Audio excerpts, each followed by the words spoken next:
ఇప్పుడు మనం ఇక్కడ షేప్ని యాడ్ చేసుకుందాం. ఈ స్కేల్తో అయితే కలుస్తుంది. ఇక్కడ ఈ స్కేల్తో కలిసింది.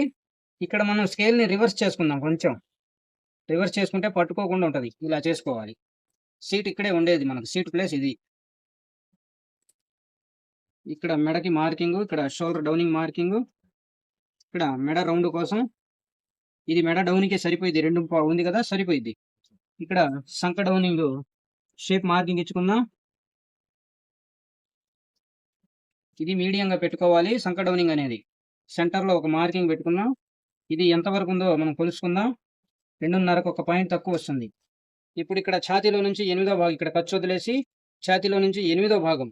8వ భాగం అంటే మనకు 4వ భాగం వచ్చేసి 9.5 కదా, పావు తక్కువ 5, 8వ భాగం.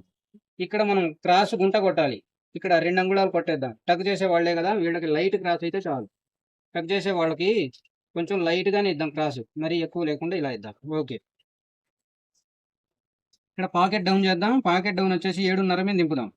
ఈ లెనిన్ షర్ట్లకి పాకెట్ డౌనింగ్ ఎక్కువ చేయమాకండి. లాక్కుని కిందకి జారుతూ ఉంటుంది క్లాత్. పాకెట్ కొంచెం పైకి వేయాలి. ఇక్కడ నుంచి 2 అంగుళాలు మీనేద్దాం. పావు తక్కువ 5 వేద్దాం. ఇది 8వ వంతు. ఛాతీలో నుంచి 8వ వంతు పాకెట్ సైజు. దాని తర్వాత కస్టమర్ అభిప్రాయాన్ని బట్టి మనం పెంచుకోవచ్చు.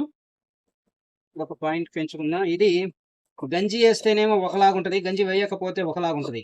అందుకని మనం కస్టమర్లకి గంజి వేయండి అనాలి. గంజి వేస్తే లూజింగ్ కనబడదు. లెనిన్ అనేది గంజి వేస్తే లూజ్ కనపడవు. ఇవి గంజి వాడాల్సినవి. అసలు వాస్తవానికి ఇవి గంజి లేకుండా వాడకూడదు, గంజితోనే వాడాలి.